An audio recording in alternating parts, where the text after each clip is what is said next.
बहुत सारी अस्मिताएं। याद दिला दूं कि अभी जो फिलिस्तीन को लेकर के जो बार बार गजा और इजराइल के बीच चल रहा है, फिलिस्तीन की भी अपनी एक अस्मिता है। इतनी अस्मिताएं हैं कि आप अस्मिताओं को कहां से देखेंगे, कैसे लेंगे, इस बात को समझे बिना हम बार बार गोल इसी में घूमते रहेंगे और कुछ रिफॉर्म कर लेंगे, कुछ सुधार कर लेंगे, कुछ यहाँ पर रफू कर लिया, कुछ यहाँ पर पेन लगा लिया, कुछ ऐसे कर लिया और इसी व्यवस्था में हम चलते रहते। इसलिए अस्मिता विमर्श की अपनी बहुत सारी सीमाएं। हालांकि अस्मिता विमर्श को रेखांकित करना या आइडेंटिफाई करना बहुत जरूरी है, लेकिन वो क्या है, अस्मिता क्या है, तो बहुत आसान होता है इन सब चीजों पर बोल देना, लेकिन बहुत कठिन होता है इसकी कॉम्प्लेक्सिटी में जाना। तो इसलिए मैंने सोचा कि साहित्य पर तमाम बातें हो गई, दलित विमर्श पर भी पिछले सत्र में काफी अच्छी बातचीत रही, लेकिन कुछ बात मैं पॉलिटिकल इकोनॉमी के हवाले से करूंगी, बोर नहीं करूंगी अर्थशास्त्र। मैं अर्थशास्त्र की विद्यार्थी भी नहीं हूँ, मैं हिंदी की विद्यार्थी हूँ, लेकिन मैं कुछ उसके फिलोसॉफिकल क्वेश्चन से गुजरने की कोशिश करूंगी। जैसा कि मैंने कहा कि अस्मिताएं तमाम होती। अब आप देखिए, फेमिनिज्म में ही स्त्रीवाद की बात हो रही थी। स्त्रीवाद के कम से कम 70 धड़े। लिपस्टिक फेमिनिज्म भी है, पता नहीं क्या है, मुझे नहीं पता, लेकिन लिपस्टिक फेमिनिज्म है। इसके अलावा इतने सारे फेमिनिज्म हैं, मैं उनको कोई गलत नहीं कह रही हूँ, उनकी अपनी अपनी पहचानें हैं, अपने अपने सवाल हैं, उनकी समस्याएं हैं, जिसको हमको लेना था। लेकिन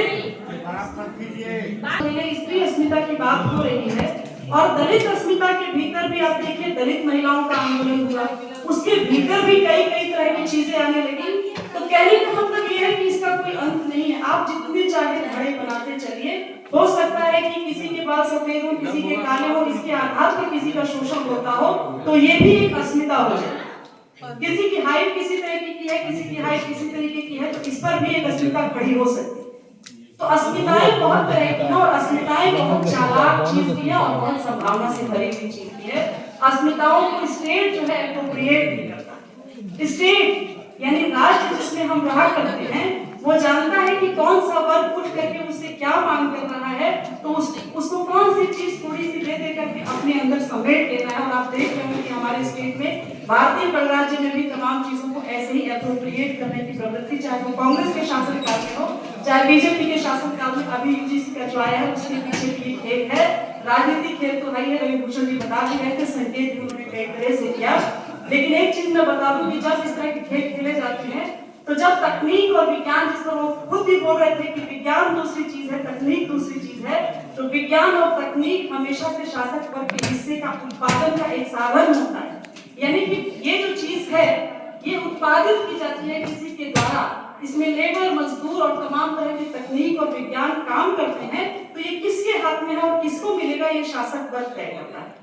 तो जब वो देखता है कि विज्ञान और तकनीक ऊपर उठेगी, और आज एआई के जमाने में जब विज्ञान और तकनीक इतनी ज्यादा ऊंचाई पर जा रही है कि इंसान का श्रम कम हो रहा है, तो उसको अब सस्ते लेबर भी चाहिए। सस्ते लेबर के रूप में उसको अब तक की सवर्ण जो पॉपुलरिटी, सवर्ण समुदाय था, उसको अभी एक महंगा लेबर को उसको लग रहा है।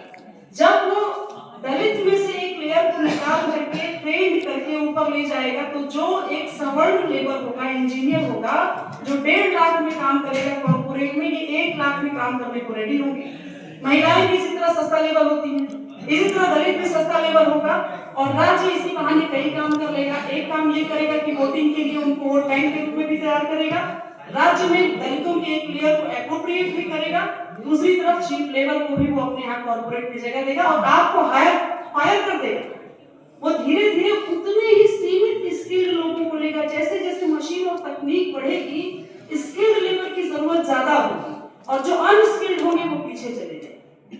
तो अनस्किल्ड लेबर के भीतर से भी एक लेयर निकाल के जो स्किल्ड, जो महंगे थे, उनके भीतर एक सस्ते लेबर के रूप में वो दलितों के एक पूरे ग्रुप को लेना चाहता है।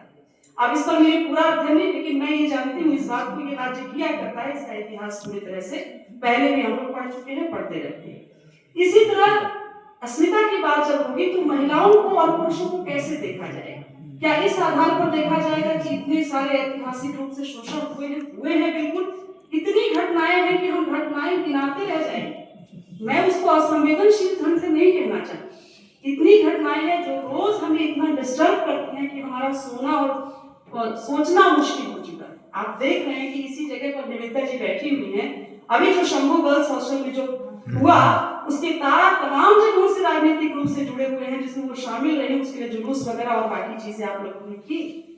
तो अब कितनी घटनाएं हम गिनाएंगे, लेकिन हमें ये सोचना पड़ेगा कि जब ये होता ही रह रहा है तो इसका कोई तो ऐसा मूल जड़ होगा, और वो मूल जड़ है कि इस इंसान के बीच, स्त्री पुरुष के बीच श्रम का क्या संबंध है, आखिर ये दोनों क्या काम करते हैं। और जाहिर सी बात है, जो बच्चे बैठे हुए स्टूडेंट हैं उनको मैं जानबूझ के कहूंगी कि आप सोचिए, किसी भी चीज का हमको आकलन करना है तो किस पोजीशन से हमको उसका आकलन करना चाहिए। आकलन के तमाम औजार और तमाम तरीके हैं, लेकिन पोजीशन क्या हो, तो मैं समझती हूँ कि श्रम, ये पूरी दुनिया जिस चीज से बनी है, ये पोडियम जो बनाता है, ये माइक जो बनाता है, ये टेबल जो बनाता है, ये बॉटल जो बनाता है, ये फैन जो बनाता है, यानी हर कोई कुछ ना कुछ कर रहा है, उत्पादित कर रहा है। और उस उत्पादन को करते हुए सामान अपने आप में कुछ नहीं है, इस सामान को बनाने वाले में एक रिलेशन, वो जो रिलेशन है वही हमारे ऊपरी संबंध भी तय करता है। तो बाजार के संबंध में, चूंकि टाइम नहीं है, नहीं तो मैं इसको थोड़ा इजीली और बताती कि स्त्री पुरुष के संबंध में श्रम संबंध कहाँ है, और जब तक श्रम संबंध को समझ करके वहां ये बराबरी नहीं आएगी, इकोनॉमिकल लेवल पे बराबरी नहीं आएगी, तब तक घर, परिवार और समाज, संस्कृति, बाकी और जगहों पर भी वो बराबरी नहीं आ पाएगी। इसलिए श्रम संबंध को समझना सबसे पहले जरूरी है। और आप जानते हैं कि फेमिनिज्म पढ़ने वाले लोग भी जानते हैं कि स्त्री पुरुष में भेदभाव कोई अनंत काल से नेचुरल नहीं था, बल्कि प्रिमिटिव सोसाइटी में स्त्री पुरुष लगभग बराबर हुआ करते थे। और धीरे धीरे जैसे जैसे उत्पादन एक वर्ग के हाथ में आया, यानी निजी संपत्ति जब बनने लगी, स्त्री पुरुष के भेद शुरू हो गए, यहाँ तक कि दास और मालिक के हो गया, उसी से पेशे बने, उसी से जातियां बनी, उसी से आज ये सारी चीजें आ गई। यानी पेशा और उत्पादन और श्रम ये बहुत मूलभूत तत्व हैं किसी चीज को पहचानने की।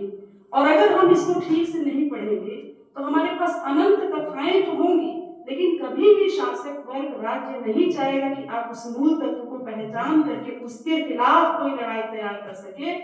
बाकी बातें करने के लिए राज्य भी बहुत सारी छूट दे देता है कि चलो ये करेंगे क्या, ये सब बातें तो करते रहेंगे हम, तो मतलब सारी सरकारें लगभग वो करें, लेकिन कहीं क्या करे समाज ही ऐसे ही बोल देंगे। वो ये जानते हैं कि हमारे पास उस मूल तक पहुंचने की ताकत और औजार, कोई इंस्ट्रूमेंट नहीं है, कोई फिलॉसफी, कोई साइंस नहीं है, कोई समाज शास्त्र नहीं है, तो इनको इसी तरह उड़ाएगा। तो अस्मिताओं की लड़ाई बहुत जरूरी है, ये आइडेंटिफाई करने के लिए कि हम कौन हैं, मैं क्या हूं, मैं कौन हूं। लेकिन हम कोई अलग नहीं है, इस दुनिया के संबंधों से हम अलग नहीं हैं। अगर हम उस आइडेंटिफिकेशन तक ही रुक जाएं कि मैं स्त्री हूं और ये तरह की स्त्री हूं, उस तरह की स्त्री हूं, तो फिर हम आगे की लड़ाई नहीं लड़ पाएंगे जो हमें करनी है। तो देखिए, 2-3 और बिंदु छोटे छोटे बस मैं खत्म ही कर रही हूँ। इंटरसेक्शनलिटी एक चीज होती है, कोई चीज, ये समाज इतना जटिल और कॉम्प्लेक्स है कि कोई चीज खांचे में ये अलग अलग नहीं है, हम एक दूसरे से बंधे हुए हैं। अगर मुझे कपड़े चाहिए तो मुझे बुनकर के पास जाना है, अगर मैं अनाज उगाती हूँ तो बुनकर को मेरे पास आना है। या हम ऐसे ही तमाम जो सामान बनाते हैं उसको लेने के लिए हम एक दूसरे से बंधे हुए हैं, और इससे हमारे रिलेशंस हैं।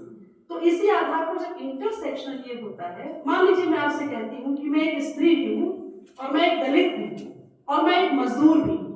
मेरी 3 पहचानें तो मोटे तौर पर अभी होगी। मान लीजिए मैंने कहा, मान लीजिए मैं दलित भी हूँ और स्त्री भी हूँ, और मैं कहीं वर्क बेच पर काम कर रही हूँ, श्रम कर रही हूँ, उसके बदले मुझे वेतन मिलता है, प्रोडक्शन में कर रही हूँ, फैक्ट्री में कर रही हूँ, कहीं और कर रही हूँ, खेतिहर मजदूर हूँ, चाहे जो एक मेरी पहचान उस मजदूरी की भी हूँ। तो अभी तो और पहचानें भी होंगी, हो सकता है कि मैं लंबी हूँ तो इस तरह से, छोटी हूँ तो इस तरह से, ऐसी हूँ तो वो अलग ही पहचान, लेकिन 3 मोटी पहचानें हैं मेरी। अब इन 3 मोटी पहचानों में पहचान की कौन सी लड़ाई हमें लड़नी चाहिए? स्त्री वाली लड़नी है, जाहिर सी बात है कि स्त्री के आधार पर मेरा शोषण होगा तो मैं लड़ूंगी। जाहिर है कि दलित के आधार पर मेरा शोषण है तो मैं लड़ूंगी। और मजदूर के आधार का जो संबंध है ना, जो इंटरसेक्शनल पॉइंट पर जहां पर सबसे बड़ी जो पहचान आज की डेट में है वो मजदूर, क्योंकि अधिकतम जनता आने वाले समय में जबकि हो ही चुकी है, मजदूर की ही श्रेणी में जाने वाली है, और तमाम पूंजीपति 10-20 पूंजीपति के पास पूरा संसाधन सिमट गया। तो अब आपकी पहचान तो करोड़ों है, लड़िए, लेकिन जो हमें तो दिमाग लगाना होगा ना कि वो कौन सी पहचान होगी जिससे हम उनको अपदस्थ कर सकते हैं। और वो पहचान होगी हमारा श्रम, हमारा मजदूर होना, हमारा कामगार या मेहनत कश होना, जिस दिन हम उस पर सवाल उठाना शुरू कर देंगे, जिस दिन हम उसको छोड़ करके काम छोड़ना शुरू करेंगे, हड़तालें शुरू करेंगे, तमाम और मांगे शुरू करेंगे, क्योंकि वो जानते हैं कि श्रम और मेहनत के बिना उनका ये सब जो बना हुआ है ये नहीं, तो उसी को रोकने से वो रुकेंगे। बाकी पहचानों को एप्रोप्रिएट कर लेंगे कि ठीक है आपको ये दिक्कत है, उसमें से एक लेयर अपने टाइप का निकाल करके स्टेट में लगा दिया, मिनिस्टर बना दिया, समितियां बना दिया। आप देखिए बहुत सारे विंग्स बन जाते हैं, हर कम्युनिटी के विंग्स बने हुए हैं, तो इससे एक थोड़ा सा उसमें से सुखी संतुष्ट हो जाते हैं। लेकिन जो मुख्य धारा में जो कामगार वर्ग है, चाहे वो स्त्री का हो, और कामगार वर्ग के भीतर भी स्त्री का दोहन बहुत ज्यादा है, इसलिए क्योंकि शुरू से उसको ट्रेनिंग नहीं है लेबर की, तो कम स्किल्ड है। तो जैसे ही नौकरियां कम होंगी, आप सब जानते हैं युवा बच्चे बैठे हुए हैं, नौकरियां जैसे ही कम होंगी, सबसे पहले स्किल्ड जो होंगे उनको मिलेगी और जो अनस्किल्ड होंगे उनको छाट देंगे। अब उसमें भी महिलाएं उनसे भी ज्यादा अनस्किल्ड, वो पहले छट जाएंगी। तो महिलाएं जब उत्पादन की हिस्सेदारी में नहीं जाएंगी तो उनका शोषण तय है कि होगा। अब इसके लिए करना क्या है, लंबा डिबेट है, लेकिन मैं ज्यादा नहीं बताऊंगी इस पर करना ये होगा कि बाहर जो पुरुष काम कर रहा है, जो 10 से 12 घंटे श्रम का टाइम कर दिया गया है, उसको घटाया जाए। श्रम 8 घंटे, अभी मार्च आने वाला है, 8 मार्च महिला दिवस, महिलाओं ने गोली खा करके उस दिन को बनाया है, उसको जीता है, और काम के घंटे की लड़ाई थी, वो बाल श्रम की लड़ाई थी, श्रम की पूरी लड़ाई थी। और आज कौन 8 मार्च मनाता है? वो मिडिल क्लास की महिलाएं जो सच में किसी श्रम की भागीदार कई बार नहीं होती, मैं सबको नहीं कहूंगी, लेकिन इसको एक सेलिब्रेशन का जिस तरह से रूप दिया गया, वो मेहनतकश जो जिन लोगों ने इस दिन को लाया, उसके लिए वो दिन रही नहीं गया। अब उस समय 8 घंटे के हिसाब से होना चाहिए था, क्योंकि तकनीक विकसित नहीं थी। आज तकनीक इतनी विकसित हो गई है कि 1 घंटे में जो उस समय 10 शर्ट बना सकता था, आज 1 घंटे में आप 100 शर्ट बना सकते हैं। तो काम के घंटे घटने चाहिए, लेकिन काम के घंटे 10 से 12 हो गए। अब 2-3 आदमियों का काम एक आदमी से करवाया जा रहा है, तो रोजगार गया। अब रोजगारों में जब पुरुषों की संख्या घट गई, तो महिलाओं की तो जाहिर सी बात है कि घट जाएगी। फिर वो क्या करेंगी? झाड़ू पोछा बर्तन, फैक्ट्री वर्कर्स महिलाएं वो झाड़ू पोछा बर्तन, खेतों में घरेलू कामगार करेंगी, और कई बार उनके पास वो भी नहीं रहेगा। इसलिए हमें महिलाओं के श्रम पर ध्यान देना होगा। उसका मूल्यांकन जो रोजा लग्जमबर्ग ने कर रहा था, जिस दिन महिला श्रम का हिसाब होगा, उस दिन दुनिया की सबसे बड़ी चोरी पकड़ी जाएगी। ये रोजा अभी उनकी 15 तारीख को उनकी शहादत दिवस था। रोजा लग्जमबर्ग मारी गई थी, उनकी हत्या कर दी गई थी, जर्मनी की थी, और बहुत सारी ऐसी महिलाएं रही जिनका नाम भी नहीं जानते फेमिनिज्म पढ़ते हुए। तो बहुत मोटे तौर पर मैं ये कहना चाहती हूँ कि देखिए दोस्तों, बहुत संकट के समय में बहुत सारे भ्रम भी रचे जाते। मैं कभी अस्मिता के खिलाफ नहीं हूँ। अस्मिता पहला स्टेप है जहां से आप खुद को पहचानते हैं, लेकिन खुद को पहचानना हमारी अंतिम लड़ाई कभी नहीं हो सकती। इसलिए खुद को पहचानने में, तमाम पहचानों में कौन सी पहचान सटीक होगी जो शासक वर्ग से लेकर तमाम लोगों को ये बता सकती है कि आप हम पर चल रहे हैं, हम आप पर नहीं चल रहे। जो बना रहा है उसका हक होगा कि वो उपभोग करे, जो बैठकर मुनाफे की कमाई खा रहा है वो नहीं, वो उसका हक नहीं है दुनिया के संसाधन पर, पृथ्वी के संसाधन पर, जो कि वो कर रहा है, लगातार कर रहा है। टैरिफ वॉर से लेकर आप सारी चीजें देख रहे हैं, इकोनॉमिक्स जो जानते हैं उनके देख ही रहे हैं कि दुनिया में क्या होगा। तो क्या महिलाएं इससे अछूती हैं? वो कौन सी लड़ाई लड़ी?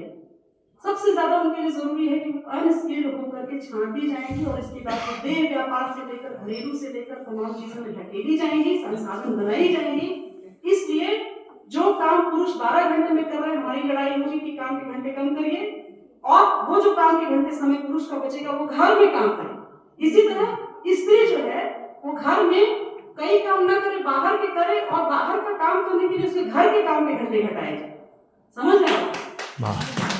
पुरुष जब बाहर के काम के घंटे उसके कम होंगे, तो वो काम के घंटे वो घरेलू पारिवारिक काम को देगा, और महिला जो घर में, महिला बाहर वो काम करने जाएगी, क्योंकि उसको बाहर भेजना जरूरी है। जब वो बाहर काम करेगी वो तभी कर पाएगी जब घर के काम के घंटे कम होंगे। ये दोनों एक दूसरे से रिलेटेड है, पारिवारिक श्रम और राजनीतिक और जो दुनिया के जो श्रम है वो दोनों एक दूसरे से रिलेटेड है। एक जगह काम के घंटे कम नहीं होंगे तो दूसरी जगह भी काम के घंटे कम नहीं होंगे, और इसी संतुलन के साथ जब तक ये लड़ाई नहीं होगी, महिला की चाहे वो सेक्सुअलिटी की लड़ाई हो, चाहे और जेंडर की तमाम एलजीबीटी के इतने सारे पोजीशंस आ चुकी हैं, जिसमें बुच है, फेमी है, स्टड है, किकी आप लोग जानते होंगे, LGBTQ में तमाम चीजें आ गई हैं, उसमें भी शुरुआत में ये था कि दो महिलाएं जब शादी करेंगी तो एक महिला मेल जैसी होगी, यानी कि उसके बाल कटे होंगे और वो थोड़ा पुरुष टाइप का होगा। बाद में खुद नारीवादियों ने कहा कि ये तो हम लोग वही वाली पोजीशन ले लिए जो पारंपरिक ढंग से पेट्रियार्की में चल रही थी, यानी कि एक पुरुष और एक स्त्री, तो स्त्री ये पुरुष टाइप की है तो ये तो कुछ हुई नहीं बात। तो देखिए ये एक नेचुरल प्रॉब्लम था, तकनीकी का विकास नहीं हुआ था। जब जेंडर को लेकर हमारे पास बहुत सारी चीजें नहीं थी, डॉक्टर होता था ये लड़की है या लड़का, उसकी पहचान लोग नहीं कर पाते थे। हार्मोनल चेंजेस की वजह से बाद में सब चीजें हुई। उनकी अपनी आइडेंटिटी है जिसे हमें समझना चाहिए, जिसे हमें स्वीकार करना चाहिए। लेकिन ये सब एक स्तर की लड़ाई है, उनके वो भी जब उत्पादन के क्षेत्र में जब तक नहीं पहुंचेंगे उनकी भी मुक्ति संभव नहीं है। इसलिए हमारी लड़ाई आज की डेट में श्रम के संबंध को लेकर, मजदूरी को लेकर, श्रम के घंटे कम करवाने और कॉर्पोरेट के नियंत्रण से अपने को हटाने की लड़ाई नहीं होगी तो पुरुष क्या किसी की भी मुक्ति आज के समय में अब संभव नहीं है। और